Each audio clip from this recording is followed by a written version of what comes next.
Hey everyone, Georgie here with Ukraine Matters. Russia screwed up. They screwed up big time. And right now, the problems for them are just coming out in droves, and Ukraine is delivering on it. Now, I have about 10 different scripts for this video. I have material about for 3 videos by now, so I'm gonna miss out on certain details and things. So I'm probably gonna stream either today or tomorrow for sure. But let's just go into it. Let's start talking from about a week ago. I got a week ago messages from the people that I know from the Sumy region. It's if you can see here, this is where Kiev is. And Sumy region is around the area where all of the action is happening right now. And I got notifications that Ukrainian armed forces are accumulating enormous amounts of vehicles and armor in the area. They're bringing it over and they're hiding it. Now, obviously, I'm following my OPSEC rules, so if it's not a public knowledge and it has not been reported by the Russian sources, then I'm just not talking about this. So it kind of just sticked at the back of my mind. But now we kind of all get to 2 days ago where things starting to go down. What is the situation right now? Well, the first answer that we must say is that this is not a raid. Ukrainians have crossed the border into Russia on a length of about 10 kilometers in around this area of the map. I will kind of zoom it up so you understand. This is the Sumy region that I showed you. And around this area of the map, this is where Ukrainians entered the territory of the Russian Federation in the Kursk People's Republic area. It was not clear from the start what was specifically happening in the area. However, the situation was starting to develop really, really fast. It was said that it was not just an incursion like we've seen previously by the Free Russia Legion and the Russian Volunteer Corps. It was specifically Ukrainian soldiers. Now it's already public knowledge. It's the guys from the 22nd Brigade that entered the territory of Russia with some of the other brigades that are yet to be disclosed. And they have entered with infantry fighting vehicles, tanks, artillery support, drone support, and air support. It was like a full-blown invasion force, or more to say, liberation force. And in the first day, they were able to penetrate Russian territory over 7 kilometers deep. To put it in a perspective, 7 kilometers is what Russia started off with and best thing that they did. So if we, for example, go from this area over here to this, it's 10 kilometers. That was in the Kharkiv region. So in one day, Ukrainians were able to enter almost more than Russia was able to achieve in total in their Kharkiv offensive. And right now, situation has been deteriorating for Russia, and it has been deteriorating fast. Right now, in the area where Ukrainians are operating, and don't worry, I'm going to show you a more detailed map in an area. Right now, in this part where Ukrainians are attacking, the key settlement is called Sudzha, and that settlement has now reportedly been captured by Ukrainians. Then on the north part of this axis where Ukrainians are attacking, there is a key kind of 2 settlements of Novoivanovka and Lyubimovka, which were reportedly also captured by Ukrainians. Latest reports during the midday by the second day were stating that Ukrainians have entered the territory of Russia over 15 kilometers deep. From this part to 15 kilometers deep, following through Lyubimovka, Novoivanovka, and so on. Right now, Russia is saying that not only Sudzha was captured, but there has also been a little bit of an issue with that because Russian forces in Sudzha, when they tried to flee it, they were struck by Russian-owned aviation.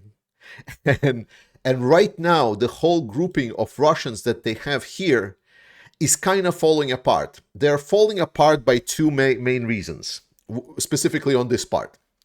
The reason number one, because there were only kind of two groups defending this region from Russians.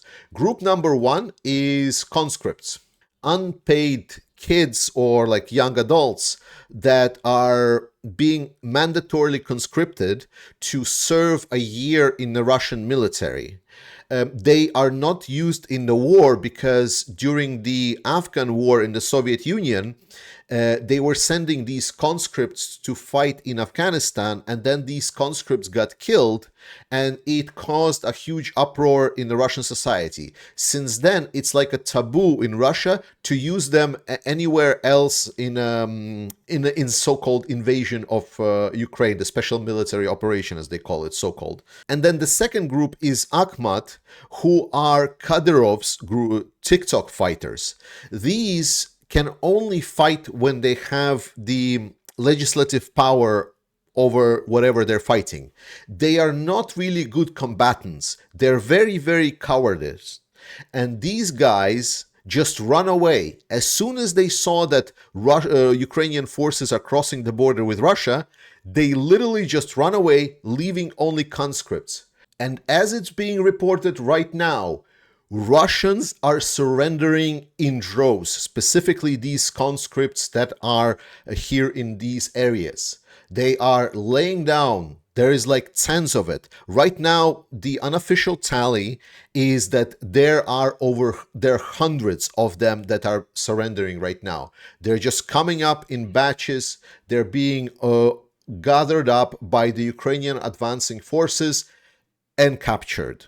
Moreover, to demonstrate you the severity of the situation that Russia finds themselves in, I want to switch to this map over here.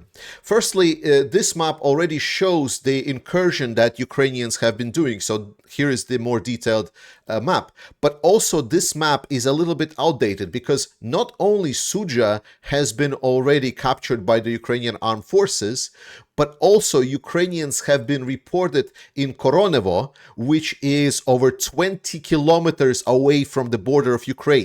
So in 2 days, Ukrainians penetrated over 20 kilometers deep into the depth of the Russian Federation, and they are advancing rapidly. But you know why I switched to this map? I've used it yesterday to show you the defensive fortifications that Ukrainians are having in the southern and eastern direction. And the same map, the same guy, he also has fortifications of Russians that are marked on this map. And I'm going to turn them on in a second, and you will tell me how bad does the situation look for Russians. Are you ready? 3, 2, 1. Oof. So for people that have trouble understanding what is here. Here we see the two main line of fortifications that Russia is having to defend their border. They have the first defense line, which is right on the border, and then they have the fortification line number 2, which is combined together with a certain settlement, which is the biggest settlement in the area, to use it to defend the potential incursion. The problem of that is that we know already that Sudzha is captured, so these lines are penetrating the area, and that was the biggest settlement, that was the holding ground for it. And secondly, we also both see and know that Ukrainians are already much, much deeper than the second line of fortifications. So what we see right now, it's called an operative line breach. Ukrainians literally broke through the Russian front. Russian front is collapsing. The front in Kursk is collapsing. The soldiers of Russia are giving up. They are surrendering. Why? Why did Russia end up in this situation? Well, this short answer is that they're greedy. They are so greedy. Russians overextended. I've been talking on this channel a lot that Russians are using way too much resources, that they are outsourcing like as much as they can. They are struggling to keep up their offensive, but they really are overextending themselves in all the attacks all across the front line and also on their main attack towards Avdiivka direction. And more importantly, because they overextended their resource, they are now trapped. They don't have a good solution right now. The problem that Russia is having, and I'm going to switch to deep state map just because it's a bit cleaner. The problem that Russia is having now. So now we know that Ukrainians, at least 2 full brigades, and I'm talking 2 full brigades, so that's like over 1,000 people. It's tens of armored vehicles, tanks, air support, everything. There is even like the new type of weaponry that Ukraine is using right here, which is the drones that are anti-air drones, the FPV drones that are designed to strike aerial targets that I've talked about on this channel. Everything I talked about is just coming together. There is a confirmed kill on the Russian helicopter by the Ukrainian FPV drone, and you can see it right here on the video. So why Russia right now is really screwed? Well, the first thing is that we know that they overextended a lot in their move towards Avdiivka. They have approached the main defense lines of Ukrainians, and they are really smelling the blood in the air. I will bet that Syrskyi actually planned to sell it this way, and he sold it for sure. He sold it to everyone. And Russians thought that they smell blood in the air, so they've sent out a lot of forces into Avdiivka direction. Moreover, in Toretsk direction, something that a lot of analysts were stating that this is a huge overextension, that Russia shouldn't be going towards Toretsk right now, which is this city right over here. They should finish their operative maneuver in the Avdiivka direction, and then they will have a better position to assault Toretsk. But they wanted to do everything right away. Moreover, at the same time, they were also dedicating resources to try to attack Chasiv Yar. And then the main mistake that Russia did. Some time ago, Syrskyi said that if Russia will attack Kharkiv, it's gonna be basically costing them the war. He said it. He said it. It is on video, and at some point I will probably be able to find it and bring it over. But what was happening in Kharkiv direction is Russians intruded. They were not able to get far into the area around Kharkiv, and Ukrainians responded in droves. There was a lot of different experts and analysts that were stating that Ukrainians have sent in too much forces to just defend their area. They've sent in enough forces to push Russians out of this area. This forced Russian hand that they not only decided not to withdraw from the Kharkiv direction, they were additionally reinforcing this area with a lot of huge specialists to try to hold on to whatever the small land grabs they did here. And there are now quite significant, comparatively to the stage of the war that we're in, quite significant Ukrainian armed forces that are concentrated on the Kharkiv direction that are trying to push north towards the Russians. And now the situation Russia finds themselves in. So there is a significant grouping of Ukrainians that are trying to push north. Then there is significant Ukrainian grouping that penetrated your forces and now coming in behind your defense lines, that is collapsing the front for you, that will go and continue collapse the front line on a huge scale. And we know that Russians are trying to respond by pulling some of the forces from this area to respond. And now it's an unsolvable problem. Because if you start pulling forces from this area, the Ukrainian grouping is just going to start pushing north, and now you have from a bad situation to worse. So your only option right now is to completely stop whatever you're doing here in Donetsk and try to move Russia. But Russia are not willing to do this. And the point is, they're scrambling. They don't have response. And because of the chain of command, like Russian general staff in the news still today is reporting that all reports of breaches of the border of Russian Federation are false. The Russian general staff still says that there is no penetration of the Russian Federation border. It's terrible. Russia is in an absolutely disastrous situation, and it's going to be developing incredibly fast. So about 5 months ago, I did a video as soon as Syrskyi got there. I did this video where I dissected what Syrskyi stands for, what is his modus operandi, and how he sees resolution of war. It was mostly based on this BBC interview that they did about the mathematician of war.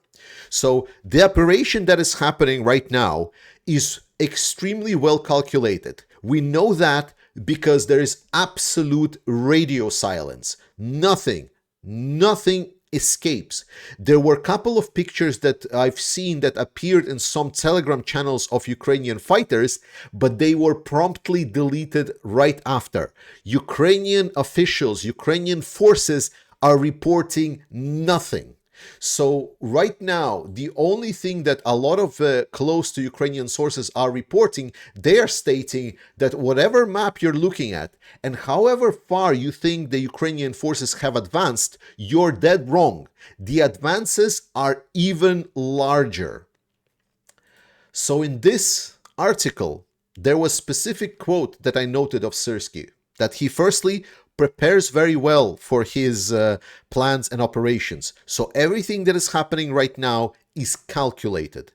And second thing is that he says that the main principle is to avoid frontal attack, frontal actions. You just need to know your capabilities, strengths, and weaknesses, and know your opponent well, study him, use his strengths and weaknesses. Now, looking at this and looking how well it was sold that Ukrainians are bleeding out, that Russians are moving towards the Ukrainian fortifications, that Avdiivka is collapsing. Obviously, not all of this was planned. I'm pretty sure that there is some chaos in there as well. But how well it was prepared. Obviously, we will know only after war whether it was improvisation or it was well prepared. But again, it's a mathematician of war, Syrskyi. Syrskyi is the engineer of the Kharkiv counteroffensive that Ukrainians had the most success at, and now everyone is using as a baseline for Ukrainian operations. Most notably, what's happening right now is that the Western leaders, and specifically US, is now finding out that Ukrainians have breached the Russian Federation, and there is a lot of now, what the hell? What is hell is happening in Ukraine? What is happening is Ukraine trying to win the war, you dumbass. Ukrainians have seen the proposal that US has proposed to them. Just bleed out, just fight until Russia will surrender. And the answer is hell no. Ukrainians want a better solution. And I'm pretty sure this is the starting of that new solution. Will we see the complete continuation? I believe so. Ukrainians are having great success. They are advancing almost as fast, if not faster as they were advancing in the Kharkiv direction. Right now, Russians are scrambling because there is no defense lines in these areas. There is little aviation that is happening.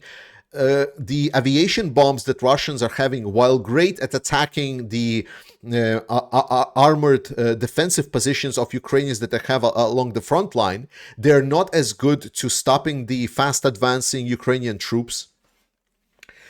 The most important thing is, I think, that the mental barrier of Ukraine can never invade into the Russian territory is now gone. We're past that gate. There is no coming back to it now. Ukraine is already there. This is the reality. there can be potentially three major outcomes that Ukrainians can achieve. And outcome number one, Ukrainians penetrate deep into the Kursk region and they do the operative encirclement of the whole Army North grouping that Russians are having. It's a devastating loss. A lot of the Russian equipment facilities, repair facilities, are located specifically in this area. If Ukraine continues advancing and, for example, they reach Kursk and start sieging it or something, they, after that, going south, they will able to essentially collapse this whole thing, and it's a major, major devastating blow to Russians. It's incredible. Second, what people have been stating is that right over here, right around this lake, around Kurchatov, just to the west of Kursk, is the Kursk nuclear power station.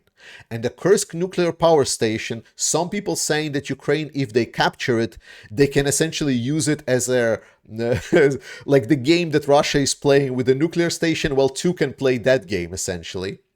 And then the third one is that it obviously creates a position for a potential negotiated solution against Russia. That potentially this can open a diplomatic track for Ukraine to be in a strong positions in their negotiations, as Zelensky stated later this year. So there is a war, there is a image and leverage against Russian, and then there is the diplomatic track. I think unless I don't know what happens, unless something completely unexpected is going to be done by Russia, this is going incredibly well for Ukrainians. I cannot underscore just how incredible what we're seeing is, and I will be reporting on this non-stop. I will do streams and I'll do more videos as much as I can. But I want us guys watching this, watching Ukrainians finally succeed, finally getting towards the victory. We are finally seeing a potential for some Ukrainian victory after all this time. I want us all to support the Ukrainian armed forces. The one of the attacking brigades that is like on the cutting edge, the one that is going into the Kursk region, is a 22nd Brigade of Ukraine. And the Ukraine ADOPS have reached out to me, so we participate in the 22nd Mechanized Brigade donation campaign. And they will say that they will actually, if we're gonna help beat this goal of 40,000, they said that they will actually extend the campaign, and then they will also give more money to other brigades that are participating in this assault. So let us fuck up Russia. Let's crush this campaign. If there was ever a call to action when your activity, your donation, everything was crucial and potentially could be war ending, the time is now. It is right fucking now. So let's do it. The link in the comment section. Donate. Let's do this. Let's help the guys. Slava Ukraini. I love you, and I'll see you next time.